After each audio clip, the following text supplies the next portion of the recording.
Hello, this is my second ever YouTube video, and I decided to do a VR to In Your Hands Tarot in response to Favorite Tarot Deck 2. So she's got 6 categories, and I decided to add one more of my own at the very end. So let's get started. First category being favorite tarot deck for personal readings. And this one surprised even me. It is the Divine Feminine Tarot.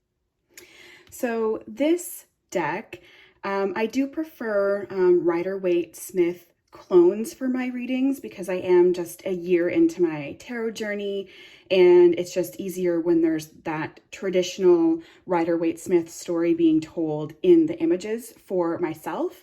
So although this one is based on Rider-Waite-Smith, to me, I found it a little bit more difficult to read because the stories aren't there, and you'll see here. So this one is typical. But the story, again, here's a good example. The story just isn't there with that one. This is the card that actually made me buy this deck. It sold me on this deck. I fell in love with that image. But the reason why I prefer this for personal readings is because when I used this deck for myself, I just found that the messages I received were very accurate and heartfelt, I found. I don't know how else to explain it, but I just found that it was what I needed to hear. It was exactly what was going on in my life at the time. It resonated with me. I really, really just connected with this deck in a way that I wasn't expecting to. So it was kind of a surprise for me in that sense. But I'm obsessed with it for personal readings. Absolutely obsessed with this deck for myself. And here's the book that comes with it. It is color images, but just color coded to the cards. Very simple definitions in the book, which did help. It gives keywords and a little message here, and then the meaning. And it also talks about blindfolded and caged, so it tells you what's going on for that card. So that is my favorite tarot deck to do personal readings with. The second category is favorite tarot deck to use when reading for others, and I chose This Might Hurt Tarot. I personally feel that this deck is very relatable. I also love the backing. It is Rider-Waite-Smith based, and it's a much more modern, this is my favorite card, the Judgment card. If you read her explanation in the book, it's my favorite one. It's a very modern take, as you can tell, but it's very inclusive. And I just find that when reading with people, especially nowadays, they can relate more to these images than the traditional Rider-Waite-Smith. It is kind of young, like the characters do kind of have, like, I find baby faces, but there are some older people in the deck. Here's an older gentleman. I actually love the story behind this, King of Cups. So I just find that people take to this deck very easily. So this is my favorite tarot deck to use when reading for others.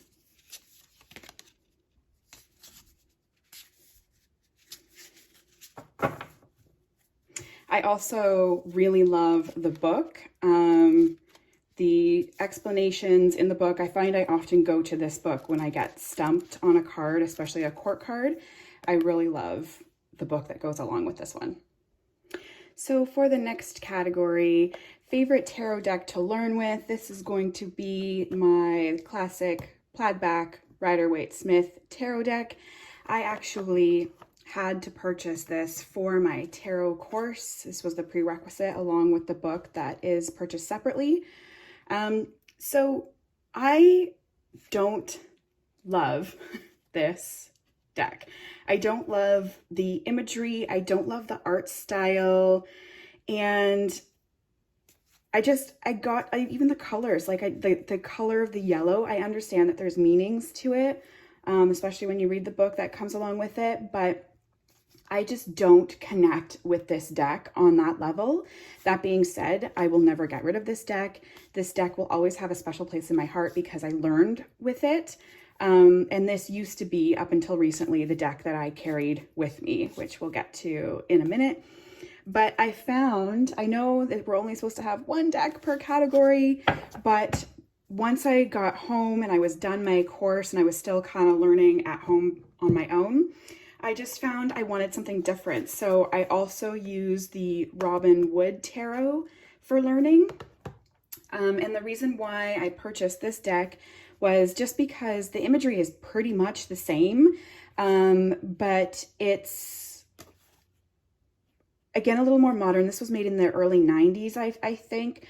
And it got away from the color and the lines in the Rider-Waite-Smith plaid back that I didn't love.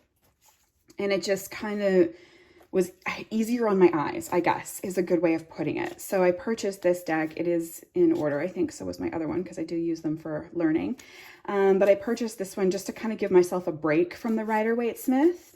And I do like how all of the court cards, let's find some here.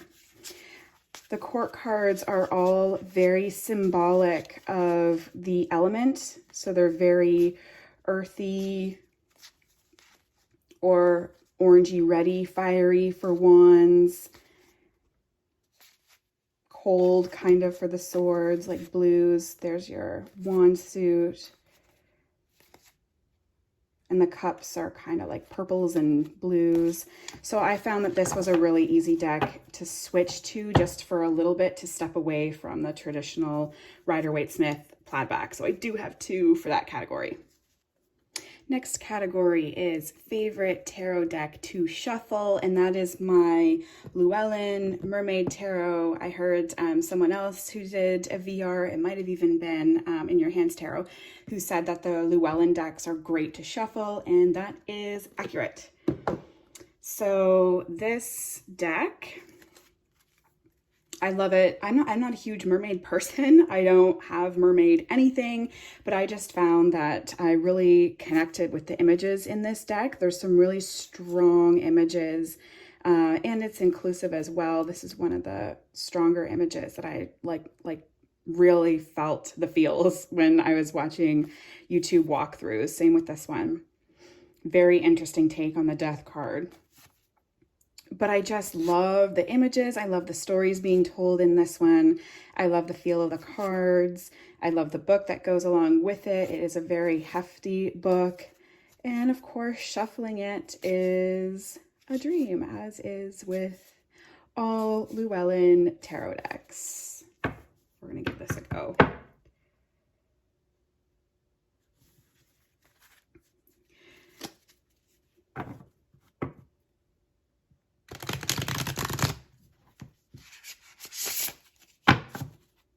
They didn't explode everywhere.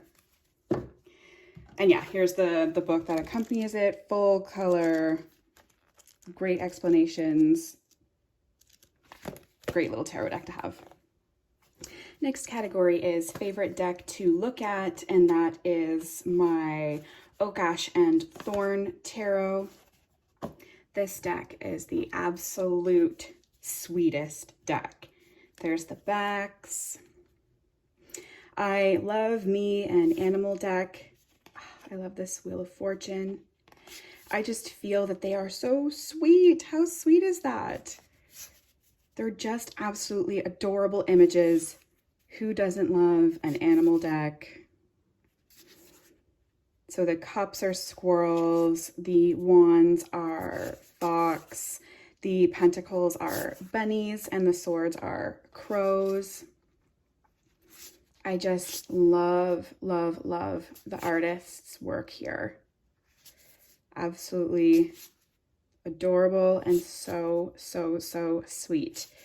So this one doesn't come with a book, but what it does come with is 2 cards here where it gives you just kind of like keywords for the cards. And I think these creators, Stephanie Burrows and Adam Ohlers, I think they have a dragon version of this deck that's coming out. I think pre-orders are today, which is October 31st. I think pre-orders started today.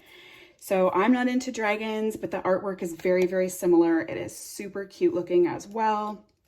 So if you want to get your hands on that, pre-order that with 3 Trees Tarot, I think they're called. Yes, 3 Trees Tarot, and they are environmentally friendly, which is another thing I love about this deck. Next category is favorite deck to carry with me, and this one is my first and only pocket deck. I do have the Wild Unknown pocket coming, which I purchased because it comes in a tin. The Wild Unknown was my very first ever tarot deck, so I just had to get my hands on the tin. I love this one, but the fact that it's in a tuck box, like the corners kind of get banged up from being in my purse and my bag. So I wish it was in a tin, but it's still adorable nonetheless. This one is my newest tarot deck. It's definitely not in order because I've just been using it. I don't have the bigger version of this. I wish I did. I would love to have the book, and I'm pretty sure this is a Llewellyn deck as well, so it'll shuffle beautifully. I can't really shuffle it except for overhand shuffling because they're so tiny, so I can't really do a riffle shuffle, which is unfortunate because I do love to riffle shuffle when the cards don't explode on me everywhere. But yeah, maybe one day I'll get my hands on the actual large copy with the book. Right now I'm just trying to be a little bit mindful about which decks I bring into my collection just because it's starting to get out of hand. So maybe I'll ask for it for Christmas or something to make myself feel better about not spending my money on it. But I do think that these little pocket decks are so, so, so handy to bring with you, to pack, to throw in your purse, to keep at your desk. And I'm glad that I have the Wild Unknown, which I pre-ordered, and it was supposed to be released on October 26th. But it's been backdated to mid-November, I think, just with shipping. This is one of my favorite Hierophant cards. Shipping into the States. So it's been delayed a little bit, but I'm looking forward to it being in a tin. I will probably still use this one more just because I struggle with the Wild Unknown tarot deck. The imagery is a little bit too advanced for me for the moment, but I have a special place in my heart for the Wild Unknown. It was my first ever tarot deck that I purchased, so I'm okay with also having another small version of it. And the last category is favorite deck to do shadow work with, and I chose the Marigold Tarot. This is also the Marigold Tarot cloth and a tarot bag from 13th Press, who creates this deck or prints this deck.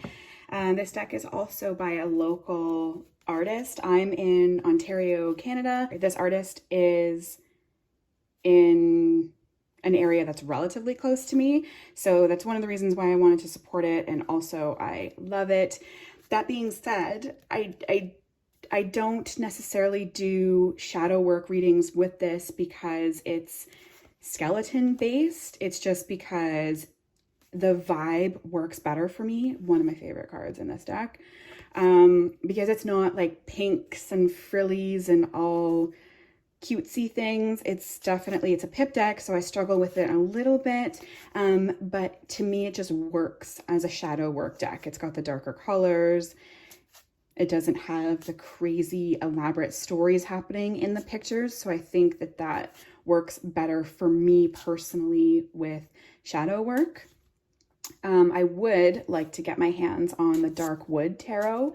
I've heard that that's phenomenal for shadow work. And the story that goes along with it. Dawn Michelle of Boho Tarot just did I think a re-walk through and talked about the story that goes along with it. So I really like the idea behind that as well. But right now this one works great for shadow work, for me personally anyway. And I love the black sides. And the category that I decided to add in on my own at the end is favorite tarot deck for love readings or relationship readings. And this is the Modern Love Tarot by Ethany, who is out in BC, another fellow Canadian. And one of the things I love about this deck is this chunky, monkey, full color book. And one of the things I love about it is each card has a general love meaning, a single and loving it meaning, ready for love and dating, in a committed relationship, struggling relationship, or the end meaning. So each card has one of those, and it's just absolutely wonderful. I love that. Like, look how thick that is. That's crazy. And it's also another very inclusive deck. The imagery, I don't know if it kind of looks like pastels. I'm not entirely sure. Another great judgment card. One of my favorites. Fun fact, these are actually drag queens, which I love. And they're on the cover of the box. So great deck. As you can see, she's turned some of the images into things to do with relationships, things that happen in relationships.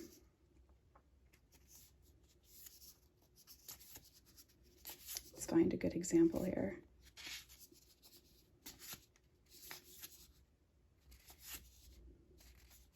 Yeah, it really looks like pastels. I wonder what the medium is. So here's a great example. So the Five of Swords is turned into a couple arguing, maybe unaware, maybe aware of the fact that their children can hear them. So definitely conflict. Again, modern with being on cell phones in bed. Just a great, great deck. And I love it for relationship spreads.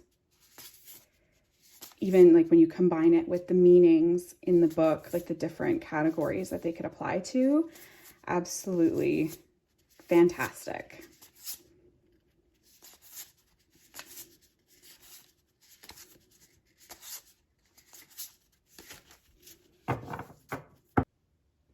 So there we go. That's my VR response to In Your Hands Tarot. I'm not sure how many of these I'm going to do. I had a lot of fun with this one, so hopefully there'll be more that come up that I feel called to respond to. I had a lot of fun making this. Thank you for coming up with it, In Your Hands Tarot, and I've enjoyed the other people who've also contributed to their opinions. So that's it for me, and hopefully I will see you soon.